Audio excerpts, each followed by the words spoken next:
कुछ अधिकारियों की मिली भगत से और कुछ कांग्रेस के नेताओं की मिली भगत से शराब माफिया का जो है इस कोरोना काल के अंदर पूरे प्रदेश के अंदर अपना सर उठा करके जो है वो पूरे प्रदेश को बदनाम किया है। सूबे में नशे के कारोबार को लेकर बीजेपी और कांग्रेस के बीच आरोप और प्रत्यारोप का खेल तो चलता रहता है, लेकिन कुछ दिनों पहले ऊना में पकड़ी गई बगैर होलोग्राम के शराब का मामला थमता नहीं दिख रहा।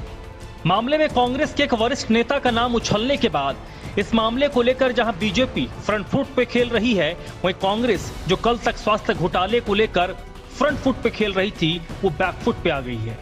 वैसे भी सियासत और क्रिकेट के खेल में एक बात सामान्य है, फुल टॉस को डिफेंसिव खेलने का मतलब आप बैकफुट में हैं। कैसे कांग्रेस बैकफुट पे है ये आगे हम आपको बताएंगे। सबसे पहले आपको आरोप दिखाते हैं जो बीजेपी की ओर से कांग्रेस के वरिष्ठ नेता पर लगाए जा रहे हैं। अभी हाल ही में हमारी पुलिस ने, हमारे प्रशासन ने, हमारी विजिलेंस ने नशा माफिया पर और कड़ा प्रहार किया है, जिसमें हमारे अमराली श्यामपुरा औद्योगिक क्षेत्र में एक बोटलिंग प्लांट, यहाँ से शराब की सप्लाई होती थी, तो 6790 एक बड़ा नंबर है। ऐसी बोतलें इतनी संख्या में, इतने नंबर में बोतलें, हमारे 6790 शराब की बोतलें जिस बोटलिंग प्लांट की पकड़ी गई हैं, उससे भी कांग्रेस के तार सीधे सीधे जुड़े हैं। और कांग्रेस पार्टी के बड़े नेता, मैं तो सीधा नाम लेता हूं, सुधीर शर्मा जी की, कांग्रेस के बड़े नेता हैं, उनकी पत्नी के नाम वो ज़मीन है, यानी कि इस बोटलिंग प्लांट से, इस फैक्ट्री से सीधा सीधा कांग्रेस पार्टी का संबंध है।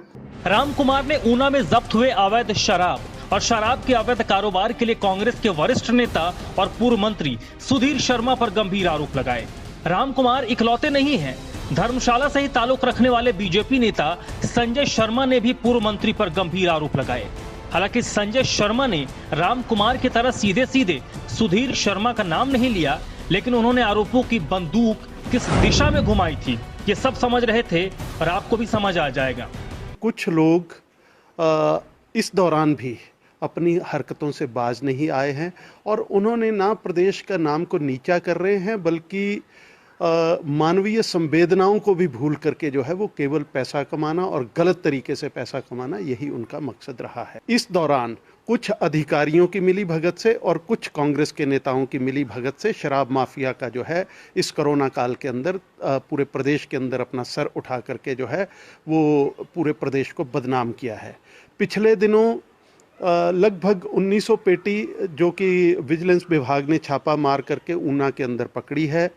जिस ब्रांड की, उसके ऊपर ना तो होलोग्राम था, और जिस कंपनी की शराब पकड़ी गई है उस कंपनी की डायरेक्टर पार्टनर जो है वो एक इंडियन नेशनल कांग्रेस के राष्ट्रीय सचिव और प्रदेश में रहे पूर्व मंत्री, उनकी पत्नी उसके अंदर हिस्सेदार है।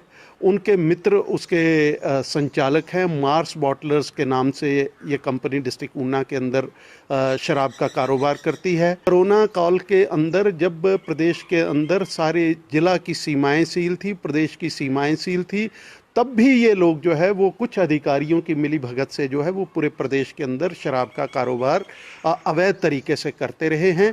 इसकी जांच होनी चाहिए। विजिलेंस ने अपने प्रयास तो पूरे किए हैं, लेकिन उसको दबाने का प्रयास जो है वो कुछ लोग कर सकते हैं। मेरा निवेदन रहेगा कि इस सारे प्रकरण की जांच जो है वो सीबीआई को सौंप करके सरकार जो है वो अपना कर्तव्य निभाए। मैं सीधा बोल रहा हूं कि कांग्रेस के राष्ट्रीय सचिव हैं, पूर्व मंत्री हैं, धर्मशाला के पूर्व विधायक रह चुके हैं। मैं धर्मशाला में बैठ करके बात कर रहा हूं। पिछले दिन उन्होंने प्रेस कॉन्फ्रेंस करी, वार्ता करी, यहाँ पे मुख्यमंत्री जी के ऊपर आरोप लगाए। हमें उसका गहरा रोष है, क्योंकि उन्होंने ईमानदारी के साथ, मुख्यमंत्री ने पूरे प्रदेश के अंदर, पूरे देश के अंदर आज जो है वो हिमाचल की मिसाल दी जाती है। संजय शर्मा नाम नहीं ले रहे, लेकिन वो कह रहे हैं कि कुछ कांग्रेस के नेता और कुछ अधिकारियों की मिली भगत से शराब का अवैध कारोबार फल फूल रहा है। जो शराब ऊना में पकड़ी गई उस कंपनी में कांग्रेस के राष्ट्रीय सचिव, पूर्व मंत्री और धर्मशाला के पूर्व विधायक की पत्नी हिस्सेदार हैं। उनके मित्र इसके संचालक हैं।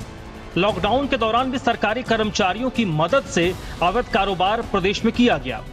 संजय शर्मा यहाँ किसकी बात कर रहे हैं कोई भी समझ सकता है। उन्होंने सब बता दिया, लेकिन उन्होंने सुधीर शर्मा का नाम नहीं लिया। क्यों, ये संजय शर्मा जाने। इसके साथ ही संजय शर्मा ने इस मामले पर सीबीआई जांच की मांग की है। यहाँ गौर करने वाली बात है कि जो आरोप लग रहे हैं वो भले ही व्यक्ति विशेष पर लग रहे हैं, लेकिन इससे कांग्रेस पार्टी की छवि खराब हो रही है। सुधीर शर्मा हिमाचल कांग्रेस के वरिष्ठ नेता हैं, पूर्व मंत्री हैं, राष्ट्रीय संगठन में सचिव हैं।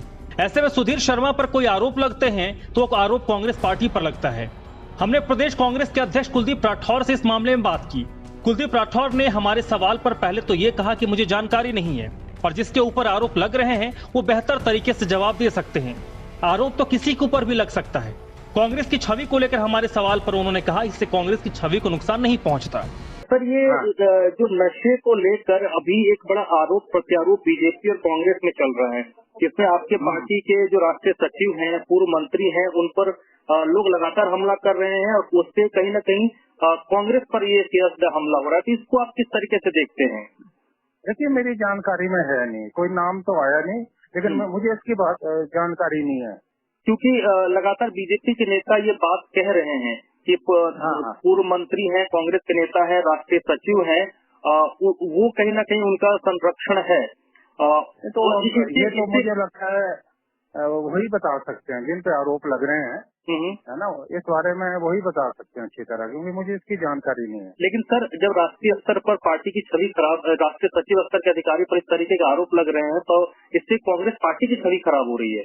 नहीं, वो ठीक है ना। अब कई आरोप लगाने से तो नहीं होता ना। अब आरोप तो बहुत कुछ लग रहे हैं नेताओं पे, लेकिन आरोप के पीछे कोई वजन हो, तथ्य हो, तभी हो सकता है। अगर ये बात उनसे पूछें तो वो अपना करेंगे। सर, आपको नहीं लगता कि जिस तरीके से बैकफुट पर बीजेपी को आप लोगों ने ले आया था स्वास्थ्य घोटाले के बाद, अब मैं देख रहा हूँ पिछले 3-4 दिनों से लगातार ये जो मामला है ऊना में जब ये घटना हुई है जहाँ शराब पकड़ी गई है, उसका जिस तरीके से हमला हो रहा है, तो आप लोग भी बैकफुट पे आ गए हैं? नहीं, हम बैकफुट पे क्यों हैं? हम बिल्कुल हम फ्रंट फुट पे हैं। अब ये इन मामलों में कोई सच्चाई थोड़ी नहीं है। वहाँ तो बीजेपी के प्रेसिडेंट का रिजाइन हुआ है ना। तो यहाँ तो ऐसा कुछ नहीं, आरोप लगे हैं। अब जिस पे आरोप लगे हैं वो निश्चित तौर पे इसकी सफाई देंगे। कांग्रेस के प्रदेश अध्यक्ष कुलदीप राठौर भले इस मामले को व्यक्ति विशेष तक सीमित रखने की कोशिश कर रहे हैं, क्यों ये तो राठौर साहब जाने, लेकिन सियासत का अल्प ज्ञान रखने वाले भी जानते हैं कि किसी पार्टी के बड़े नेता पर आरोप लगने के बाद विपक्ष का रुख क्या होता है। कुलदीप राठौर लाख सफाई दें, लेकिन इससे नुकसान कांग्रेस पार्टी को हो रहा है। जो पार्टी सत्ता में दोबारा लौटने का ख्वाब संजोए बैठी है, उस पार्टी के एक पूर्व मंत्री और राष्ट्रीय पदाधिकारी पर लगातार विपक्ष एक ही मुद्दे को लेकर हमला बोल रहा हो, तो इससे नुकसान एक शख्स का नहीं, पार्टी का होता है। वहीं अपने ऊपर लग रहे आरोपों पर पूर्व मंत्री ने 2 दिन पहले शिमला में कहा था, सरकार बीजेपी की है, बीजेपी जांच कराए। इसका सीधा सा मतलब है कि बॉल अब सरकार के पाले में है। बीजेपी संगठन से जुड़े कुछ नेता तो इस पर बोल रहे हैं, लेकिन संगठन और सरकार में ऊपर के स्तर पर जब इस मामले में सवाल जवाब किया जाता है तो उनकी तरफ से ये जवाब दिया जाता है, हमें जानकारी नहीं, ये कांगड़ा का मामला है, कांगड़ा का ही कोई बोलेगा। इस रुख से ये साफ होता है कि हमाम में कोई पाक साफ नहीं है। जनता को नशा मुक्ति की घुट्टी सियासी पार्टियां पिलाती हैं, लेकिन जब कार्रवाई जवाबदेही की बात होती है तो अंदर खाने से आवाज आती है, हम साथ साथ हैं। ऊना से दीक्षा बैंस, कांगड़ा से मृत्युंजय पुरी और शिमला से पीचंद, समाचार फर्स्ट।